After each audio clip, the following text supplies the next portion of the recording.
Welcome back to Motivational MasterPeace. I am Niesha Davis, LCSW, and I am here to help you become the master of your own peace of mind. Yes, the master of your own peace of mind, PEACE. And I am here today to talk to you about a couple of things. But first of all, I want to say thank you to all of you who have subscribed to my channel. And if you have not subscribed, I encourage you to click the link down below and subscribe today. Share this video with a friend. They will not be disappointed. So this is the week of Thanksgiving, and this is the month of November. During the month of November, we tend to be a little bit more grateful and a little bit more thankful for things and for people, right? So during the month of November, we like to recognize those special people who have been in our lives, who have contributed to us in so many forms or fashion, and we give them a shout out and we say thank you, right? This is the month that we tend to be a little bit more grateful for food and for shelter and for clothing, just those basic necessities that a lot of people don't have. So because of this month of November, one of the things that I want to talk about today that is going to help you to become the master of your own peace of mind is maintaining an attitude of gratitude. Yes, maintaining an attitude of gratitude. So today, I want to start off with a quote. I'm going to share 3 quotes to you today throughout this video, but I want to start with one first. And the first quote says, "A moment of gratitude makes a difference in your attitude." I'm going to repeat that again. A moment of gratitude makes a difference in your attitude. And that quote is by Bruce Wilkinson. So I want you to take a minute and think about that. A moment of gratitude makes a difference in your attitude. What is gratitude? Gratitude is thanks and appreciation. Thanks and appreciation. So most of the time when people think of gratitude, they think about being thankful and appreciative to someone else who has done something kind for them, or someone who has showed up for them when they couldn't show up for themselves. So today, I want you to think about gratitude as it pertains to yourself. Yes, as it pertains to yourself. Being thankful and appreciative to yourself for showing up for you. Yes, for showing up for you. It's not always easy to show up for ourselves, but today I want you to learn how to be thankful. I want you to learn the quality of being thankful and appreciative to yourself, and that is gratitude. So when we think about gratitude, how can we show up for ourselves? How can we be thankful to ourselves? Well, first of all, we have talked about the struggle sometimes it takes to get up in the morning because we just don't have the energy, or we just don't feel like getting up in the morning because we may be depressed, we may have had a rough night, and it's hard. So you can start off by telling yourself, thank you for getting up this morning. Thank you for getting in the shower, and thank you for getting dressed. That is a big deal, right? Especially when you have had moments where you couldn't get up in the morning. That's a way to start off to be thankful and appreciative to yourself. Another way is that oftentimes, okay, as a therapist, when I talk to people, we give clients strategies and we give them tools. Okay, we can give them the roadmap to success. We can give them the roadmap to help them to function better. However, if the clients do not do the work, then the roadmap that I have given them is not going to help them, right? So when you show up for yourself and you do the work for yourself, that is a reason to pat yourself on the back and say, thank you. You did that. Yes, you did that. When you went to work and you dealt with all of the struggles of the day, when you had those moments where you wanted to break down and you did it, and you stayed strong and you held it together, that is a moment to say thank you. Pat yourself on the back and say thank you. You did that, right? So oftentimes I have said in my videos is that you got this, right? So what exactly does it mean when I say you got this? When I say that, I mean that you got this, meaning that you can do it. You can show up and you can be present for yourself. Meaning that when nobody else is there to cheer you on, sometimes you have to cheer yourself on. And that's when gratitude comes into play, right? Sometimes only you know the struggle that you deal with every day. Only you know how depressed you were. Only you know how much you cried and how many tears you shed. Only you know those things that your children or that your spouse or your friend or your family member has shared with you. Only you sometimes know those traumatic experiences that you have experienced that have been so overwhelming and so debilitating.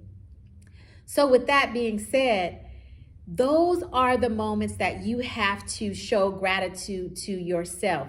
Yes, show gratitude to yourself. And today I want to encourage you to give yourself permission to show yourself gratitude. Don't wait for someone else to see you. See yourself.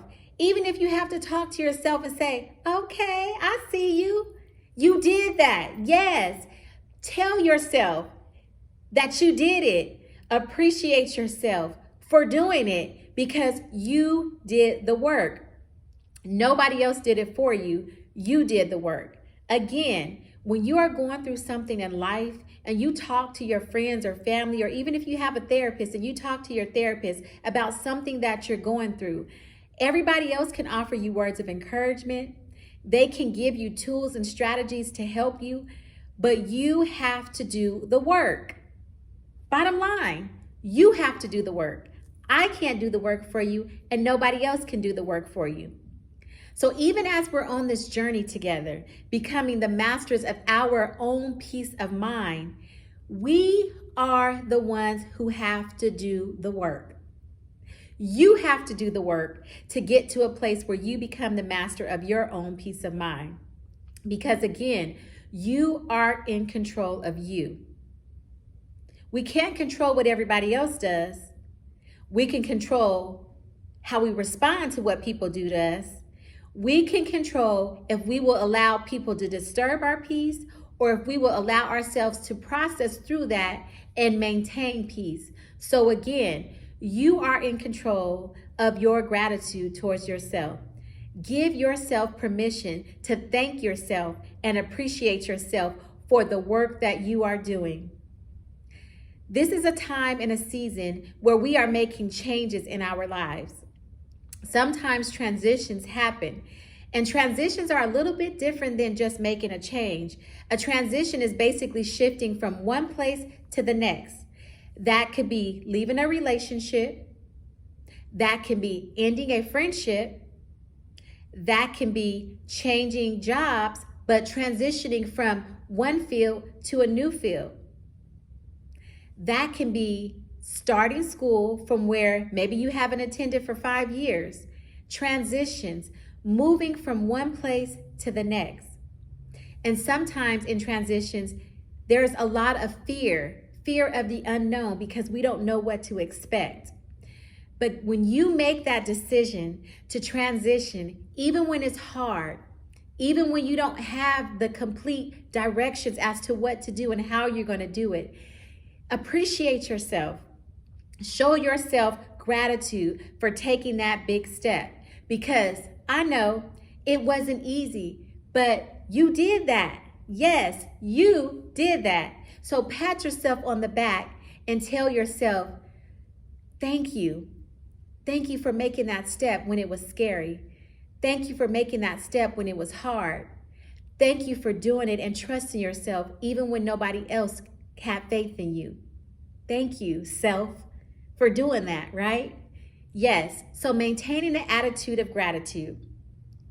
The second quote that I want to share with you today says, be present in all things and thankful for all things.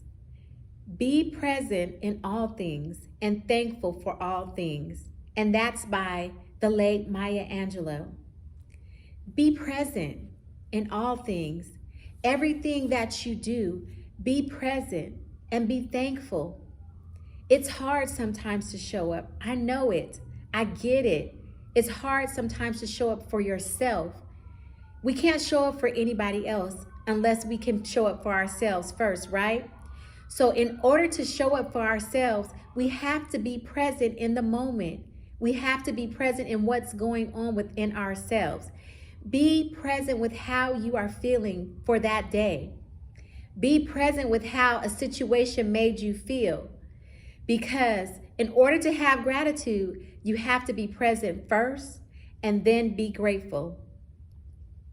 Because if you are present when somebody makes you angry and you see that you've allowed yourself to take a couple of deep breaths and not allow yourself to engage in that moment of anger, guess what? You showed up at that moment, and that is a moment to be present and grateful because you showed up for you. Be present in all things and be grateful for all things. Be grateful when you bit your tongue and you said fewer words than you probably wanted to say. Be grateful when you chose not to engage in those unhealthy coping strategies like substance abuse, like alcoholism. Be grateful when you chose to turn the other cheek, not so much to be humiliated, but just when you chose to be the bigger person because the bigger person made you shine brighter. Be grateful when you decided that this toxic relationship doesn't serve me anymore and I'm going to end it because this is what I have to do for me. Be grateful because you took that step, even though it was scary. Be present in all things and be grateful for all things. Give yourself permission to show yourself gratitude. And I would like to share with you 5 things that you can do to maintain an attitude of gratitude. So get that notebook out, get that journal out, and take note to these steps I'm going to give you. I said 5, but I'm actually going to give you 6. 6 steps to help you maintain an attitude of gratitude. First off, keep a gratitude journal. Yes, write it down. There is so much power in writing things down. Write it down. Keep a gratitude journal so that you could go back to that journal during those times when you feel like you just don't have the energy or the power to tell yourself anything positive. Revisit that gratitude journal because you've already written it down. You already have the things. So go get you a gratitude journal and write things down that you are thankful for about yourself and how you appreciate yourself. Number 2, remember the bad. Yes, I know that sounds crazy, but remember the bad to remember the good. Remember the times when you couldn't get up out of the bed to help yourself appreciate the times that you could, right? That's a celebration. So remember the bad things, remember those traumatic experiences to help you remember the good, to help you appreciate the good. So when you were in a toxic relationship and you transition to a better relationship, even though it was a little rocky, relationship goes through peaks and valleys, right? So even though the current relationship may be through a valley, remember the relationship that you came from because that will help you to appreciate the valley. The valley is hard, it's lonely, and it's depressing at times, but there is so much power and motivation in the valley if we learn to allow our valley experiences to push us to the next level. So remember the bad to appreciate the good. Number 3, use visual reminders. Yes, write things down again. Have things on your phone. Save affirmations that will help you. Write affirmations and place them strategically in your home, at your desk, at your job, in your car. Have visual reminders, things that can remind you to be grateful. If you've experienced a situation to where you may have almost lost your life, or when you felt like, you know what, I don't know if I'm going to recover from this state that I'm in. Whatever it is that reminds you, even if it's just a little note, if it's a pen, if it's an object that you have in your home, if it's a picture, whatever it is, use those visual reminders to remind you that I need to be grateful. I need to be grateful. There are so many people who have almost been successful with ending their lives by suicide. And because they weren't, they are standing today with an attitude of gratefulness that they were not successful because they were almost making a permanent decision for a temporary situation. So if you are one of those people, remind yourself, give yourself a visual reminder, even if it's something that you did to yourself that was self-injurious. If you cut yourself, if you hurt yourself in some kind of way, okay, so what if you have a mark that stays on your arm? Let that mark be the reminder. Let that be the visual reminder to remind yourself that I'm still alive and I'm still here to tell my testimony. I'm still here to help somebody else. Number 4, come to your senses and be present. Get yourself back in line. Tell yourself, get it together. Yes, get it together. When you feel like you have lost your way and you feel like you don't know how to get yourself back to where you were, snap out of it. Come to your senses. Tell yourself to get it together. And in that, get it together. Bottom line, get it together. Come to your senses and remind yourself to be present. Okay, so what if you forgot who you were? Reel it back in. Remind yourself who you are and get it together. Come to your senses. Snap out of that and bring it on back, okay? Number 5, watch your language. We talked about in a previous video how important it is for you to allow yourself to speak life into yourself. So watch your language. Speak life into yourself. Remind yourself who you are, okay? And number 6, give yourself plenty of reasons to be thankful and grateful. Remind yourself how important it is for you to maintain an attitude of gratitude. Because at the end of the day, you are the one in charge of you. And on this journey, you are becoming a master of your own peace of mind. Maintaining an attitude of gratitude. Appreciate yourself. Thank yourself for being you. Thank yourself for showing up today. Thank yourself for being strong. Thank yourself for being alive. Thank yourself because you did that. Again, you are on a journey to become the master of your own peace of mind. Yes, and I am here to help you. And I just want to encourage you today, during this Thanksgiving holiday, don't just appreciate your loved ones and the people who have been there for you and have showed up for you, but appreciate yourself. Thank yourself for showing up and be strong. If you have not subscribed to this YouTube channel, I encourage you today to click the link below and subscribe. Today, I am thankful for you. I am thankful for showing up and having the courage to even start this channel, because even if this channel only helps one person, I did my job. So good job, Niesha, for taking that step and that leap of faith. Good job to you for starting this journey to become your own master of your own peace of mind. Thank you for joining me today. And until next time, maintain an attitude of gratitude because, again, you got this. You got this.